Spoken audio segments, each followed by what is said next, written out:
Guys, welcome back to another Access Undefeated video, and in today's video I'm back with another interview, and I'm here with Austin Brooks. Austin, how we doing, mate?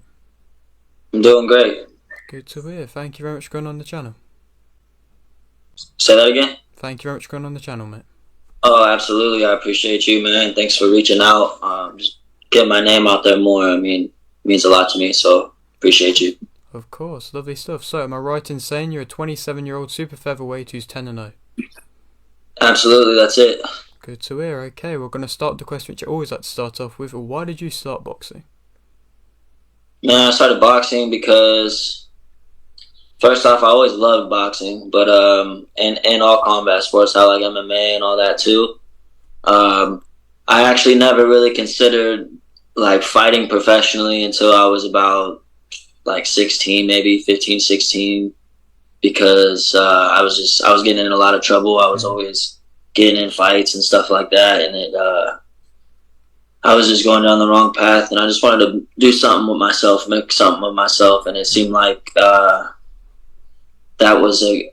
just seemed like that was something that I could do. I mean, I was doing it anyways. I wasn't getting paid for it. I was just getting in trouble, so I was like, why not try to, do something with it, really? And that's all it was. And then I went into it initially thinking maybe I would try MMA because it was so popular. It seemed like since I was kind of having a late start, I would say it was a late start. At like 16, 17, I was gonna try to do MMA because I felt like I could have made a name quick.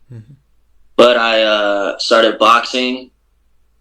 I was boxing, jiu-jitsu, and I just fell in love with boxing. I fell into the hands of a really good trainer, and he really just opened my eyes to everything about boxing and made me fall in love with it. His name's Vernon Lee. He's from City Boxing down here in San Diego, originally from Philadelphia. But he just really opened my eyes to boxing and made me fall in love with it to a whole nother level. Yeah, of course. No, that kind of story, just to go to the start of your answer about the kind of fact of how you got into it from, like, you hear a lot of fighters speak about how they get in it from maybe being from a little bit of a rough kind of background, getting in fights, and then it leading on to that. But I suppose now you're a little bit older and maybe you can give advice to possibly parents who see their kids getting in trouble and things like that. Do you think boxing is that good avenue to go into? Absolutely. I don't think it's for everybody as far as competing, but I think just even getting in the gym and just exercising will be help them out tremendously. Not only just with physically, but also with their mental state. I mean, it changed my whole mental for sure. I was I was just a knucklehead, man. I was always getting in trouble and I had no respect, and boxing taught me a lot. Yeah, of course. So I would definitely say that, yeah. Brilliant, most definitely. And so do you remember what happened in your first amateur fight? Yeah, I do. My first amateur fight, man, I came out swinging, bro. I just came out wanting to brawl. I was heated. Like I said, I was a knucklehead. So when I first was getting into it, I just wanted, I wanted to fight, and I was a street kid. So, my first one, I almost got disqualified because Wow. I was talking too much. I was in there, I was talking trash, while throwing punches, and the ref didn't mind so much. He was like, hey, enough with the talking. But it was one of the judges on the side. He's like, let him know that he's gonna get disqualified if he keeps talking, and that. But I was working the guy. I was completely beating him. I was just, like I said, I was a knucklehead. Didn't have much respect. So, I won the fight. Really, I dominated the fight, but they gave it a split decision, and that one judge, I think, gave it to the other guy. Right. And it was kind of to teach me a lesson, and it did for sure, and my coach too. My coach was like, what were you doing, man? Like, cause he's old school. He's a real boxing guy. So he wasn't cool with that either. So yeah, I was crazy, man. I came swinging, throwing a lot and talking. No, of course. No, that's interesting, to be fair, the fact that you kind of speak about the judges and things not really liking that talking. You see a lot of fighters now kind of selling themselves by being that kind of flashy fighter that talks during fights and maybe has a little dance or anything like that. And like you said, it's quite surprising that you got more punished for that. Yeah, well, it was the amateurs. That was my first amateur fight. So amateurs is different, man. Amateurs, they want you to be very respectful. They want you to be clean cut. I think now they changed it, but you couldn't have facial hair. You gotta be clean. Yeah, you gotta be clean shaven, and your hair can't be too long. Things like that. You just gotta be. They wanted to, because they're trying to, ideally in the amateurs, they're trying to eventually build an Olympian. They want somebody to represent the country.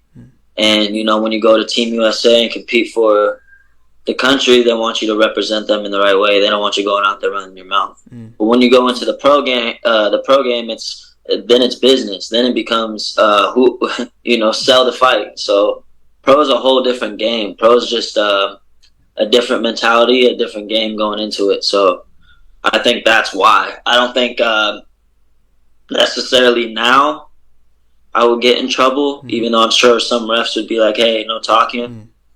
It's really up to the ref, I feel. But I feel that pro now it's different. I could talk and, build some hype and stuff like that. But amateur, nah, they're not going to let you do that. No, of course. And so just the final question upon the amateurs. What would you say was your biggest achievement from the amateurs? Nothing. Honestly, I wish I would have done more. I wish I would have done a lot more. I was, during the time, I was 1 foot in, 1 foot out. Also, I just didn't, my coach at the time just had his own personal things going on and really wasn't pushing me to fight, and I was asking to fight. But I don't want to leave it all on him either, a lot of that. I could have made the move earlier to jump on it. I did switch trainers eventually and started competing and stuff like that. But I wouldn't say much of an achievement, compared to anybody. I only had about 20 fights. I lost 2. I lost one of them when it mattered. I lost in the semifinals of the Last Chance qualifier in 2019 to try to get to the Olympic trials. And I fell short in one fight. I fell short in the semifinals. So I don't know. I don't feel like I really accomplished much of anything in the amateurs, to be honest with you. Although I was good, I had a good record. I beat some good guys, but I beat ranked opponents. I didn't do much. Okay. No. So I feel my pro career is going to be where I make a name for myself, where I develop and really make a name for myself. But I mean, in the end, people know me though, from back then too. So I know a lot of people from the amateurs too. No, of course. No, you've kind of touched upon my next question there. With the fact of you not having too many amateur fights, would you say that you're in kind of no real rush with the professionals, taking your time and developing with each fight? To a certain degree, but I feel I'm ready. I feel like there are a lot of areas that I do need to improve on, but I think that's with everybody. I do need to improve. Don't get me wrong. I'm very aware of what I need to improve on, and but I'm also 27. I haven't taken easy fights. If you look at my record, I really haven't taken easy fights. I think all the easy fights I took, I got them out of there. You know what I mean? And other than that, they were undefeated or came to fight for real. Nobody came and took a knee with me. And if you look at a lot of these other guys' records, that's how it was. So I feel like I'm taking, my team is, getting those right fights for me that aren't easy, but helping me develop, into a really good pro. And I'm just really happy with my team, Sheer Sports, my manager, Ken Shear, Lyle Green, Jorge Zarate. They're really taking care of me and making sure they're not giving me no bums or easy fights, but not matching me in over my head, I'm sure too, I really just go in to fight whoever, and I trust them that they believe whoever they put in front of me that we're on the same page, that we can take them out. That's brilliant. I mean, so you touched upon there a couple of your opponents, how they have been tough opponents, and like you said, how you've managed to get any of the maybe lesser tough ones out of there with relative amounts of ease. But which fight would you say you've performed your best in so far? You know, I've had me and my coach kind of go back and forth. By the way, shout out to my coach Bashir Abdullah. That's my coach now. Um, that's who I've been with since a pro in my last few amateur fights. But me and him had a discussion, and you know, he thinks my fight here in San Diego at Pachanga Arena, I fought Galicia, Oliver Galicia. He was an undefeated guy, and he thinks that was my best performance, and I believe it's one of them. But I think my fight after that in Carson against what's his name? I want to Jesus Roman. I think Jesus Roman. I fought him. I think that was my best performance. I think that was my most complete performance. I think I showed a lot. I think I showed a lot of my arsenal. You know, I could show that I went inside. I was comfortable on the inside. I was obviously comfortable outboxing them. I'm always comfortable boxing. But I think I got to show people more of my game on the inside and combos, put my punches together. And to top it off, I got a finish. So I just feel like it was maybe not an undefeated fighter like Galicia was, but he was still game and came to fight. And I just felt like it was a better all-around performance, you know? And the fight with Galicia, I felt like I could have put my punches together more. I felt like I threw too many single shots or two shots at a time. Only a couple times I threw combos, and I was a little disappointed with that. So I wasn't too happy with my performance out there. I could have got him out of there. I could have got Galicia out of there for sure. I hurt him, dropped him, hurt him multiple times. And, man, I kicked myself for not getting him out of there because I definitely could have. And all it was just stepping on the gas and putting my punches together. Of course. And maybe it's just me thinking too much into it, but from the way you're saying things, would you say that you're your own hardest critic? Oh, man, everybody knows that. Everybody knows that. Yeah, as far as my team, everybody knows that. And I think that's, I don't think it's a bad thing. But it does weigh on me, you know what I mean? Because I feel like I'm always seeking that fight where I'm like that was it. That was the one that I'm proud of. But I still haven't felt that way, you know? Even the fight where I said my best performance, there were things in that fight that I wasn't happy with. And I'm just waiting to get that good fight. But I think that's what drives like a good artist too, you know what I mean? They're never happy with what a lot of people consider a masterpiece, you know what I mean? And I think we should all be good critics of ourselves, you know what I mean? We shouldn't constantly stroke our ego and, you know, just pat ourselves on the back for every fight. I think you should look at what you did wrong and look to improve on everything. And then when it's all said and done, look back and look at them and be like, damn, that was nice. You know, I think that's how it goes a lot of the time. When you're in there competing, doing your thing, you're striving for greatness. And you may never ever feel that, but until it's all said and done and you go back and look at all the achievements and what you've accomplished, then you may be proud, you know? Yeah, most definitely. And we'll touch a little bit more upon your kind of future aspirations in just a moment, but just kind of on that point, are you wanting to leave that kind of everlasting legacy? That's it. That's what I'm in it for, man. That's why I'm here. I'm not in it necessarily just for a belt. I'm in it for a legacy. And I think just winning a belt doesn't give you legacy, you know, so there's more to it than that. I'm looking to, you know, win belts in this weight class, move up, win more belts, beat the best that there is, not just win belts calculatedly like a lot of people do, you know. They take the right fights against the right people to win a belt. I want to fight the best, and I want those legacy fights too. People talk about for a long time.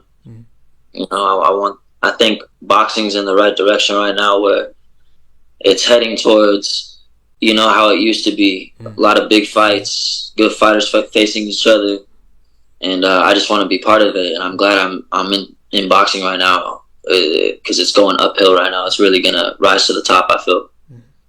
Yes, most definitely. But let's speak upon your next upcoming fight. So, am I right in saying it's August 26th? That's it right there. It's August 26th, Tacoma, Washington. Excuse me, Tacoma, Washington, Seattle area, Mm-hmm. at Emerald Queen Casino, and it's against Anthony Chavez. He's I believe 11-3-1, something like that. Mm-hmm. He has a decent little record, but I think he's just not on my level. You know what I mean? All respect to him. I'll come ready just like I do everybody else, and but I just don't feel he's on my level. Good to hear. And so this is your first 8-rounder, I believe. And so would you say this is the perfect time and the perfect step up for you? Absolutely, I do actually. I think it's a perfect time, perfect step. Although I think I would have liked an 8-rounder my last fight, or maybe I would like more rounds earlier. I feel I'm more of a late round fighter, anyways. I'm not much.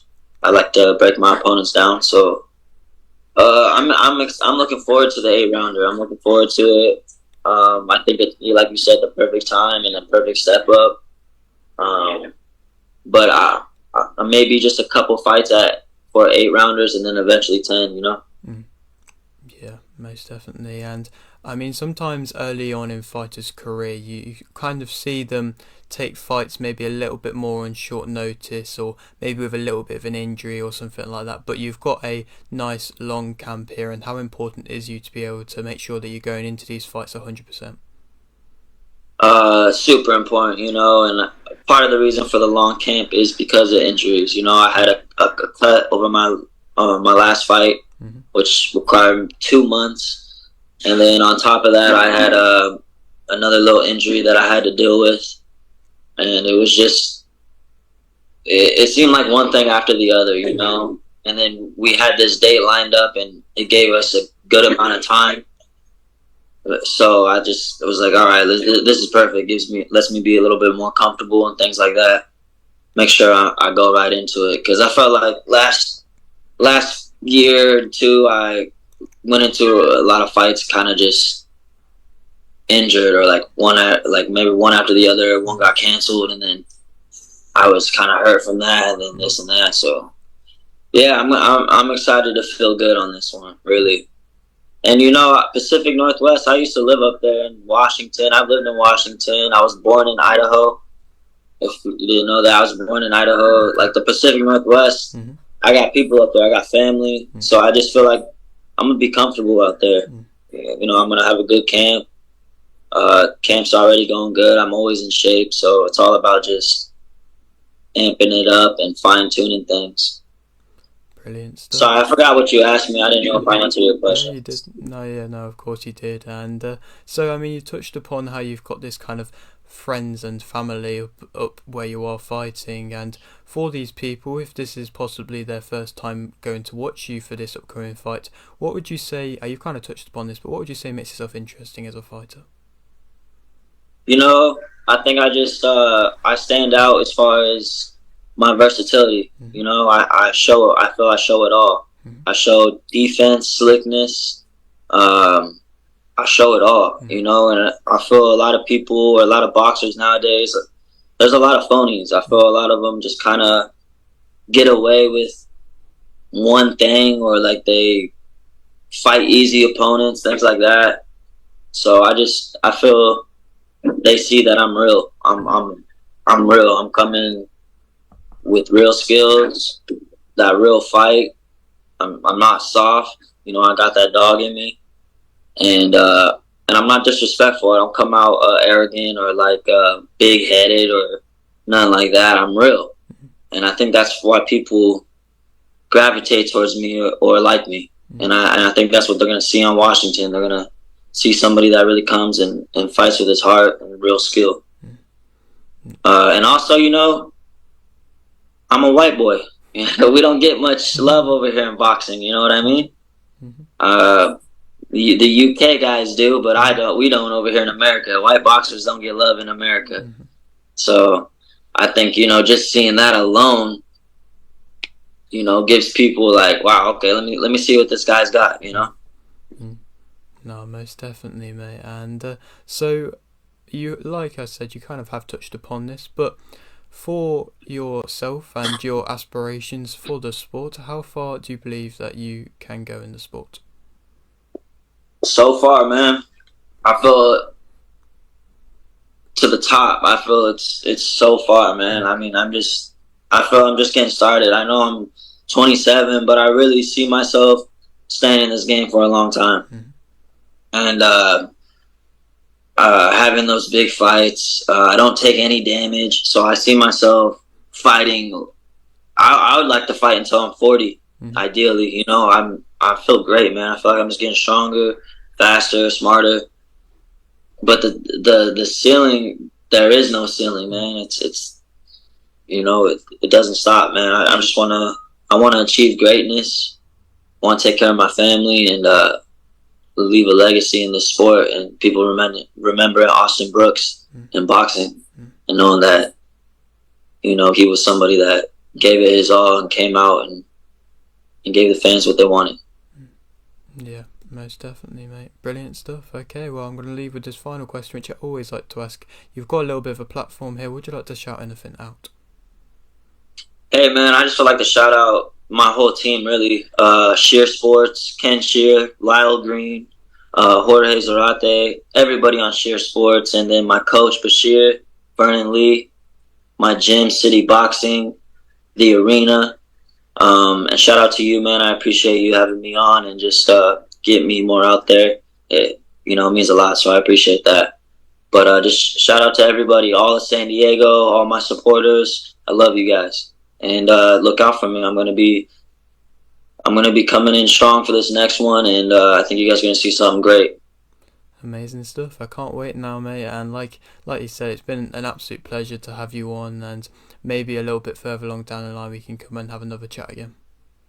Absolutely, man. Your name was your name Axel or? So my name's Alex. Channel's called Axel Oh, 22. But yeah, okay, gotcha. All right, Alex. Good to meet you, man. I appreciate you having me on. Let's do it again.